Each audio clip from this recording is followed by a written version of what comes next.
ఓం శాంతి 12/9/2024 మధురమైన పిల్లలు, బ్రాహ్మణులు పిలక మరియు శూద్రులు కాళ్ళు. ఎప్పుడైతే శూద్రుల నుండి బ్రాహ్మణులుగా అవుతారో అప్పుడు దేవతలుగా అవుతారు. ఈరోజు మురళి సారాంశము బాబా చెప్తున్నారు, బ్రాహ్మణులు పిలక మరియు శూద్రులు కాళ్ళు. ఎప్పుడైతే శూద్రుల నుండి బ్రాహ్మణులుగా అవుతారో అప్పుడు దేవతలుగా అవుతారు. ప్రశ్న: మీ ఏ శుభ భావనను మనుష్యులు విరోధిస్తారు?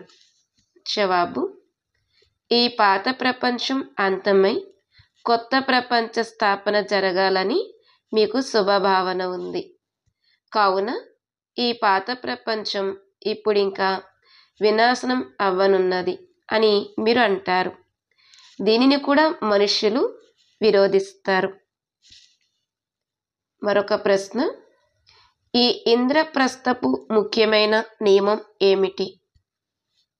జవాబు: ఏ పతితులను, శూద్రులను ఈ ఇంద్రప్రస్థపు సభలోకి తీసుకురాకూడదు.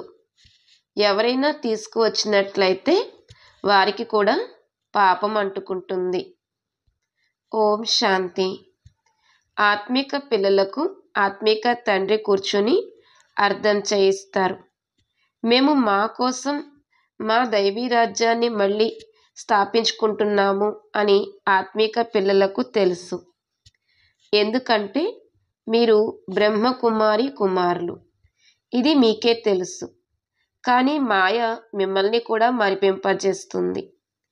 మీరు దేవతలుగా అవ్వాలనుకుంటే మాయ మిమ్మల్ని బ్రాహ్మణుల నుండి శూద్రులుగా చేసేస్తుంది. శివబాబాను స్మృతి చెయ్యకపోవటం ద్వారా బ్రాహ్మణులు శూద్రులుగా అయిపోతారు. పిల్లలకు తాము తమ రాజ్యస్థాపనను చేసుకుంటున్నాము అని తెలుసు. ఎప్పుడైతే రాజ్యస్థాపన జరిగిపోతుందో అప్పుడిక ఈ పాత సృష్టి ఉండదు. అందరినీ ఈ విశ్వం నుండి శాంతిధామంలోకి పంపించి వేస్తారు. ఇది మీ శుభభావన. కానీ మీరు ఈ ప్రపంచం అంతమైపోతుంది అనంటే మరి తప్పకుండా మనుష్యులు విరోధిస్తారు కదా. బ్రహ్మకుమారులు ఏమంటున్నారు? ఎప్పుడూ వినాశనము వినాశనము అని అంటూనే ఉంటారు అని అంటారు. ఈ వినాశనంలోనే విశేషంగా భారతదేశం మరియు ప్రపంచమంతటి మంచి ఉంది అని మీకు తెలుసు. ఈ విషయం ప్రపంచంలోని వారికి తెలియదు. వినాశనమైతే అందరూ ముక్తిధామంలోకి వెళ్ళిపోతారు. ఇప్పుడు మీరు ఈశ్వరీయ సంప్రదాయం వారిగా అయ్యారు. మొదట అసురీ సంప్రదాయం వారిగా ఉండేవారు. నన్నొక్కడినే స్మృతి చెయ్యండి అని స్వయంగా ఈశ్వరుడే మీకు చెప్తారు. సదా ఎవరూ స్మృతిలో ఉండలేరని బాబాకు తెలుసు. సదా స్మృతిలో ఉన్నట్లయితే వికర్మలు వినాశనమవుతాయి మరియు కర్మాతీత స్థితి ఏర్పడుతుంది. ఇప్పుడైతే అందరూ పురుషార్థులుగా ఉన్నారు. ఎవరైతే బ్రాహ్మణులుగా అవుతారో వారే దేవతలుగా అవుతారు. బ్రాహ్మణుల తర్వాత దేవతలు. బ్రాహ్మణులు పిలక వంటి వారు అని బాబా అర్థం చేయించారు. పిల్లి మొగ్గల ఆటను ఆడేటప్పుడు మొదట నుదురు, పిలక వస్తాయి. బ్రాహ్మణులకు ఎల్లప్పుడూ పిలక ఉంటుంది. మీరు బ్రాహ్మణులు. ఇంతకుముందు శూద్రులుగా అనగా పాదాలుగా ఉండేవారు. ఇప్పుడు బ్రాహ్మణులుగా పిలకగా అయ్యారు. మళ్ళీ దేవతలుగా అవుతారు. దేవతలను ముఖము అని, భుజాలను క్షత్రియులుగా, కడుపును వైశ్యులుగా, పాదాలు శూద్రులుగా వర్ణిస్తారు. శూద్రులు అనగా క్షుద్రబుద్ధి, తుచ్చబుద్ధి కలవారు. ఎవరైతే తండ్రిని తెలుసుకోరో ఇంకా తండ్రిని గ్లాని చేస్తూ ఉంటారో వారిని తుచ్చబుద్ధి కలవారు అని అంటారు. కావుననే ఎప్పుడెప్పుడైతే భారతదేశంలో గ్లాని జరుగుతుందో అప్పుడు నేను వస్తాను అని తండ్రి అంటారు. భారతవాసులు ఎవరైతే ఉంటారో వారితోనే తండ్రి మాట్లాడతారు. యథా యథా హి ధర్మస్య. తండ్రి కూడా అవినాశియే. వారు ఎప్పుడూ జనన మరణాల్లోనికి రారు. తండ్రి కూర్చుని అవినాశి ఆత్మలకే వినిపిస్తారు. ఈ శరీరము నశ్వరమైనది. ఇప్పుడు మీరు శరీరం యొక్క అభిమానాన్ని వదిలి స్వయాన్ని ఆత్మగా భావించటం మొదలుపెట్టారు. హోలీ రోజున పిడకలను తగలబెడతారు. అవన్నీ తగలబడిపోతాయి, కానీ వాటికి చుట్టిన దారం తగలబడదు. అలాగే ఆత్మ ఎప్పుడు వినాశనం అవ్వదు అని బాబా అర్థం చేయించారు. దీనిని సూచిస్తూనే ఆ ఉదాహరణ ఉంది. ఆత్మ అవినాశి అని మనుష్యమాతలెవ్వరికీ తెలియదు. వారైతే ఆత్మను నిర్లేపి అని అనేస్తారు. కానీ అలా కాదు. ఆత్మయే మంచి లేక చెడు కర్మలను ఈ శరీరము ద్వారా చేస్తుంది అని తండ్రి చెప్తారు. అది ఒక శరీరాన్ని వదిలి ఇంకొక శరీరాన్ని తీసుకుంటుంది మరియు కర్మభోగాన్ని అనుభవిస్తుంది. కావున ఆ లెక్కాచారాలైతే తీసుకురావాలి కదా. కావుననే అసురీ ప్రపంచంలో మనుష్యులు అపారమైన దుఃఖాన్ని అనుభవిస్తారు అని బాబా చెబుతారు. అక్కడ ఆయువు కూడా తక్కువగా ఉంటుంది, కానీ మనుష్యులు ఈ దుఃఖాలను కూడా సుఖాలుగా భావించుకుంటున్నారు. నిర్వికారులుగా అవ్వండి అని పిల్లలైన మీరు ఎంతగా చెబుతారు. అయినా కానీ విషం లేకుండా మేము ఉండలేము అని అంటారు. ఎందుకంటే ఇది శూద్ర సాంప్రదాయం కదా. క్షుద్రబుద్ధి కలవారిగా ఉన్నారు. మీరు పిలకైన బ్రాహ్మణులుగా అయ్యారు. పిలక అన్నింటికన్నా పైన ఉంటుంది. అది దేవతల స్థానము కన్నా ఉన్నతమైన స్థానంలో ఉంది. మీరు ఈ సమయంలో దేవతల కన్నా ఉన్నతమైన వారు. ఎందుకంటే మీరు తండ్రితో పాటు ఉన్నారు. తండ్రి పిల్లలకు ఒబీడియంట్ సర్వెంట్గా అవుతారు కదా. తండ్రులు పిల్లలకు జన్మనిచ్చి సంభాళించి చదివించి మళ్ళీ పెద్దగా చేసి ఎప్పుడైతే వృద్ధులుగా అవుతారో అప్పుడు ఆస్తినంతా పిల్లలకి ఇచ్చేసి తాము స్వయం గురువును ఆశ్రయించి ఒక మూలకు వెళ్ళి కూర్చుంటారు. వానప్రస్తులుగా అయిపోతారు. ముక్తిధామంలోకి వెళ్లేందుకు గురువును ఆశ్రయిస్తారు, కానీ వారు ముక్తిధామంలోకి అయితే వెళ్ళలేరు. కావున మాతాపితలు తమ పిల్లలను సంభాళిస్తారు.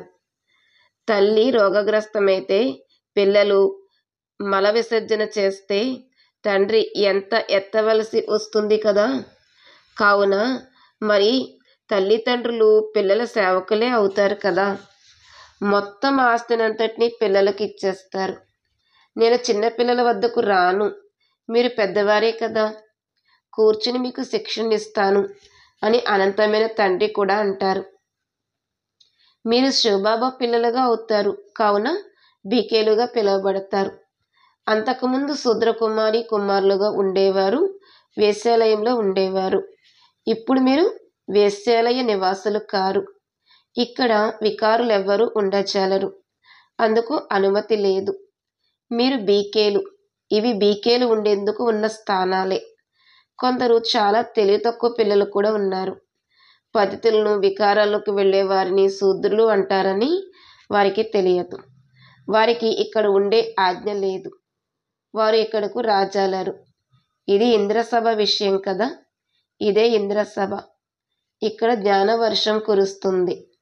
ఒక బీకే అపవిత్రుణ్ణి ఎవరికీ తెలియకుండా సభలో కూర్చోబెట్టినట్లుగా, దాంతో వారిద్దరికీ రాయిగా అయిపోయామని శాపం లభించినట్లుగా చెబుతారు. సత్యమైన ఇంద్రసభ ఇదే కదా. ఇది శూద్రకుమారి కుమారుల సత్సంగమేమీ కాదు. దేవతలు పవిత్రముగా ఉంటారు, శూద్రులు పతితులుగా అవుతారు. తండ్రి వచ్చి పతితులను పావన దేవతలుగా తయారు చేస్తారు. ఇప్పుడు మీరు పతితుల నుండి పావనులుగా అవుతున్నారు. కావున ఇది ఇంద్రసభ. ఎవరైనా అడగకుండా వికారులను తీసుకొస్తే ఎంతో శిక్ష లభిస్తుంది. రాతిబుద్ధి కలవారిగా అయిపోతారు. ఇక్కడ పారసబుద్ధి కలవారిగా అవుతున్నారు కదా. కావున వారు ఎవరినెవరైతే తీసుకువస్తారో వారు కూడా శాపగ్రస్తులు అవుతారు. నీవు వికారులను చెప్పకుండా ఎందుకు తీసుకొచ్చావు? ఇంద్రుణ్ణి అనగా తండ్రిని కూడా అడగలేదు. మరి ఎంత శిక్ష లభిస్తుంది? ఇవి గుప్తమైన విషయాలు. ఇప్పుడు మీరు దేవతలుగా అవుతున్నారు. చాలా కఠినమైన నియమాలు ఉన్నాయి. స్థితి పడిపోతుంది. పూర్తిగా రాతి బుద్ధి కలవారిగా అయిపోతారు. ఉన్నదే రాతి బుద్ధిగా పారసబుద్ధులుగా అయ్యే పురుషార్థమునే చెయ్యరు. ఇవి చాలా గుప్తమైన విషయాలు. వీటిని పిల్లలైన మీరే అర్థం చేసుకోగలుగుతారు. ఇక్కడ బీకేలు ఉంటారు. వారిని దేవతలుగా, రాతిబుద్ధి కలవారి నుండి పారసబుద్ధి కలవారిగా తండ్రి తయారు చేస్తున్నారు. ఏ నియమాలను ఉల్లంఘించకండి, లేకపోతే 5 భూతాలు పట్టేసుకుంటాయి అని బాబా మధురాతి మధురమైన పిల్లలకు అర్థం చేయిస్తారు. కామము, క్రోధము, లోభము, మోహము, అహంకారము, ఈ 5 అర్ధకల్పపు పెద్ద పెద్ద భూతాలు. మీరిక్కడ భూతాలను పారద్రోలేందుకు వచ్చారు. ఏ ఆత్మ అయితే శుద్ధముగా పవిత్రముగా ఉండేదో అది అపవిత్రముగా, అశుద్ధముగా, దుఃఖితముగా, రోగగ్రస్తముగా అయిపోయింది. ఈ ప్రపంచంలో అపారమైన దుఃఖాలు ఉన్నాయి. తండ్రి వచ్చి జ్ఞాన వర్షాన్ని కురిపిస్తారు. పిల్లలైన మీ ద్వారానే వారు చేస్తారు. మీ కొరకే స్వర్గాన్ని రచిస్తారు. మీరే యోగ బలము ద్వారా దేవతలుగా అవుతారు. తండ్రి స్వయం అలా అవ్వరు. తండ్రి సేవకుడు. టీచర్ కూడా విద్యార్థుల సేవకుడే అవుతాడు. సేవ చేసి చదివిస్తాడు. నేను మీ మోస్ట్ ఒబీడియంట్ సర్వెంట్ను అని టీచర్ అంటారు. ఎవరినైనా బ్యారిస్టర్, ఇంజనీర్ మొదలైన వారిగా తయారు చేస్తున్నారు అంటే వారు సేవకులే అయ్యారు కదా. అలాగే గురువులు కూడా దారి చూపిస్తారు. సేవకులుగా ఈ ముక్తిధామంలోకి వెళ్ళే సేవను చేస్తారు.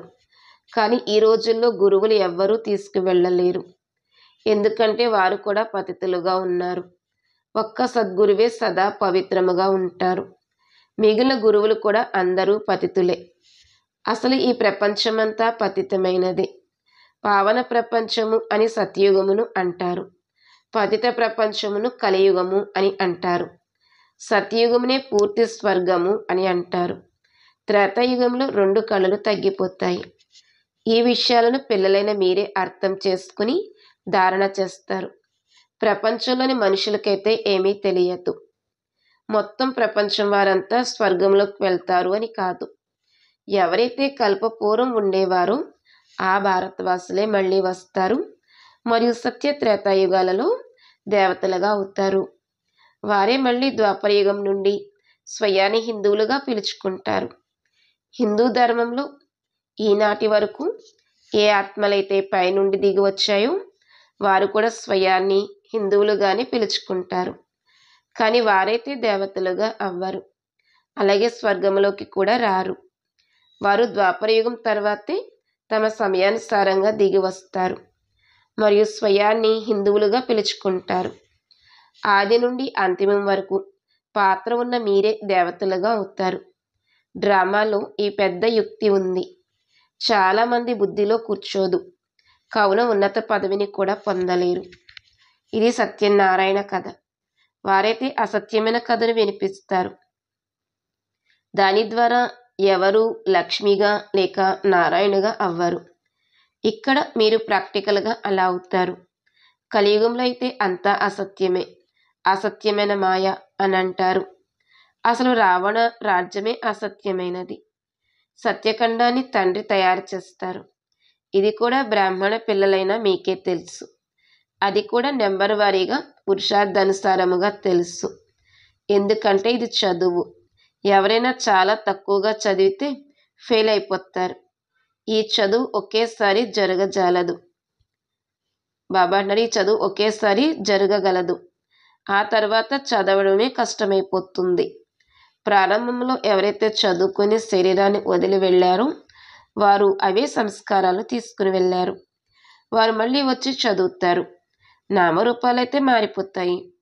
ఆత్మకే మొత్తం 84 జన్మల పాత్ర లభించింది. తాను భిన్న భిన్న నామ రూప దేశ కాలాలలో పాత్రను అభినయిస్తుంది. ఇంత చిన్నని ఆత్మకు ఎంత పెద్ద శరీరం లభిస్తుంది? ఆత్మ అయితే అందరిలోనూ ఉంటుంది కదా. ఇంత చిన్న దోమలో కూడా చిన్ననే ఆత్మ ఉంటుంది. ఇవి అర్థం చేసుకోవలసిన చాలా సూక్ష్మమైన విషయాలు. ఏ పిల్లలైతే వీటిని బాగా అర్థం చేసుకుంటారో వారే మాలలోని మణులుగా అవుతారు. మిగిలిన వారు వెళ్ళి పైసాకు విలువ చేసే పదవినే పొందుతారు. ఇప్పుడు మీ పూల తోట తయారవుతుంది. మొదట మీరు ముళ్ళలా ఉండేవారు. కామ వికారము ముళ్ళు చాలా అశుద్ధమైనది. ఇది ఆది మధ్యాంతము దుఃఖమునిస్తుంది అని బాబా అంటారు. దుఃఖమునకు ముఖ్య కారణము కామమే. కామమును జయించడం ద్వారానే జగజ్జిత్తులుగా అవుతారు. ఇందులోనే చాలామందికి కష్టం అనిపిస్తుంది. ఎంతో కష్టంగా పవిత్రంగా అవుతారు. ఎవరైతే కల్పపూర్వం తయారయ్యారో వారే తయారవుతారు. ఎవరు పురుషార్థం చేసి ఉన్నతోన్నతులైన దేవతలుగా అవుతారో అర్థం చేసుకోబడుతుంది. నరు నుండి నారాయణుగా, నారి నుండి లక్ష్మిగా అవుతారు కదా. కొత్త ప్రపంచంలో స్త్రీ పురుషులిరువురు పావనంగా ఉండేవారు. ఇప్పుడు పతితులుగా ఉన్నారు. పావనంగా ఉన్నప్పుడు సత్వ ప్రధానముగా ఉండేవారు. ఇప్పుడు తమో ప్రధానముగా అయిపోయారు. ఇక్కడ ఇరువురు పురుషార్థం చేయాలి. ఈ జ్ఞానమును సన్యాసులు ఇవ్వజాలరు. ఆ ధర్మమే వేరు. అది నివృత్తి మార్గము. ఇక్కడ భగవంతుడు స్త్రీ పురుషులిరువురిని చదివిస్తారు. ఇప్పుడు శూద్రుల నుండి బ్రాహ్మణులుగా అయ్యి మళ్ళీ లక్ష్మీనారాయణులుగా అవ్వాలి అని ఇరువురికి చెబుతారు. అందరూ అయితే అవ్వరు కదా. లక్ష్మీనారాయణ వంశం కూడా ఉంటుంది. వారు రాజ్యాన్ని ఎలా తీసుకుంటారో ఎవరికి తెలియదు. సత్యయుగంలో వీరి రాజ్యం ఉండేది అని కూడా భావిస్తారు. కానీ సత్యయుగానికి లక్షల సంవత్సరాలు ఉన్నాయి అని చెప్పడంతో అది అజ్ఞానమే అయ్యింది కదా. ఇదంతా ముళ్ళ అడవి అని తండ్రి చెబుతారు. ఇక్కడకు రాకముందు మీరు అసురులుగా ఉండేవారు. ఇప్పుడు మీరు అసురుల నుండి దేవతలుగా అవుతున్నారు. అలా ఎవరు తయారు చేస్తారు? అనంతమైన తండ్రి. దేవతల రాజ్యం ఉన్నప్పుడు ఇంకెవరూ లేరు. ఇది కూడా మీరు అర్థం చేసుకుంటారు. ఎవరైతే అర్థం చేసుకోలేరో వారినే పతితులు అని అంటారు. ఇది బ్రహ్మకుమారి కుమారుల సభ. ఎవరైనా అసురీ పనులు చేస్తే స్వయాన్ని శ్రాపితం చేసుకుంటారు. రాతి బుద్ధి కలవారిగా అయిపోతారు. నరు నుండి నారాయణుగా అయ్యే స్వర్ణిమ బుద్ధి కలవారిగా అయితే అవ్వరు. ప్రూఫ్ దొరుకుతుంది. వారు వెళ్ళి థర్డ్ గ్రేడ్ దాసదాసీలుగా అవుతారు. ఇప్పుడు కూడా రాజుల వద్ద దాసదాసీలు ఉంటారు. కొందరిది ధూళిలో కూరుకుపోతుంది అన్న గాయనం కూడా ఉంది. అగ్నిగోళాలు కూడా వస్తాయి. అలాగే విషపు గోళాలు కూడా వస్తాయి. మృత్యువైతే తప్పకుండా రావాల్సిందే. ఎటువంటి వస్తువును తయారు చేస్తున్నారంటే వాటి ద్వారా మనుష్యుల లేక ఆయుధాల అవసరం కూడా ఉండదు. అక్కడ కూర్చునే అటువంటి బాంబులను వదులుతారు. దాని గాలి ఎలా వ్యాపిస్తుంది అంటే దాంతో అది వెంటనే అంతం చేసేస్తుంది. ఇన్ని కోట్లాది మంది మనుషుల వినాశనము జరగాలి. ఇదేమైనా తక్కువ విషయమా? సత్యయుగంలో ఎంత కొద్ది మంది ఉంటారు. మిగిలిన వారంతా శాంతిధామంలోకి వెళ్ళిపోతారు. అక్కడ ఆత్మలమైన మనం ఉంటాము. సుఖధామంలో స్వర్గం ఉంటుంది. దుఃఖధామంలో ఈ నరకం ఉంటుంది. ఈ చక్రము తిరుగుతూ ఉంటుంది. పతితులుగా అయిపోవడం వలన దుఃఖధామముగా అయిపోతుంది. మళ్ళీ తండ్రి సుఖధామంలోకి తీసుకువెళ్తారు. పరంపిత పరమాత్మ ఇప్పుడు సర్వుల సద్గతిని చేస్తున్నారు. కావున సంతోషం ఉండాలి కదా. మనుషులు భయపడతారు. మృత్యువు తర్వాతే గతి సద్గతి జరగనున్నది అని భావించరు. ముద్రాతి మధురమైన ఆత్మీక పిల్లలకు మాతాపిత భక్తాదాల ప్రియ స్మృతులు మరియు గుడ్ మార్నింగ్. ఆత్మిక పిల్లలకు ఆత్మిక తండ్రి నమస్తే.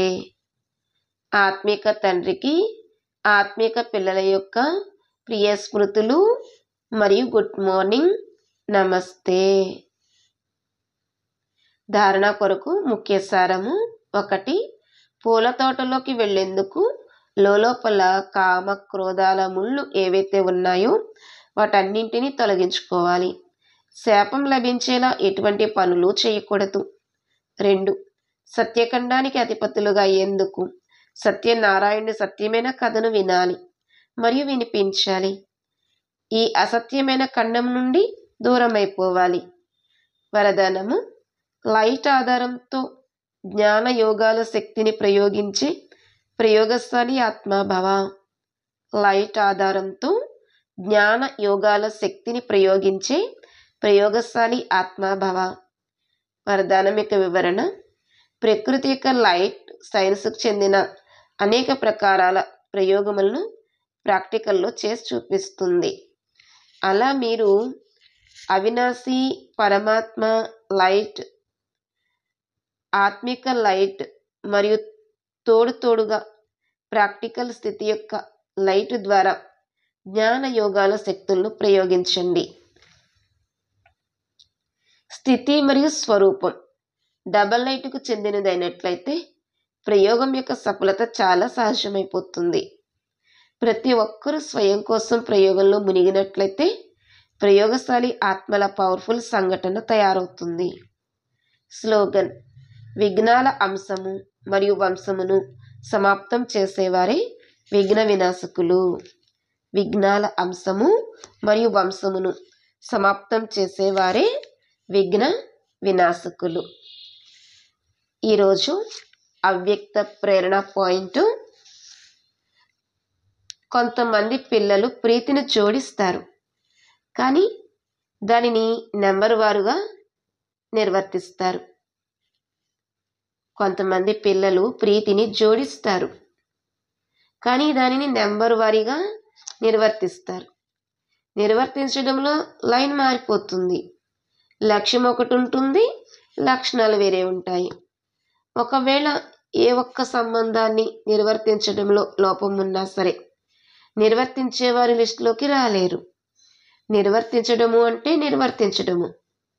ఎటువంటి పరిస్థితి అయినా సరే, అది మనసుదైనా, తనువుదైనా, లేక సంపర్కముదైనా సరే, ఏ ఆత్మ సంకల్పంలో కూడా గుర్తుకు రాకూడదు. ప్రతి విషయంలోనూ ముందు తండ్రి గుర్తుకు రావాలి. అప్పుడు ప్రీతి బుద్ధి విజయి అని అంటారు. ఓం శాంతి.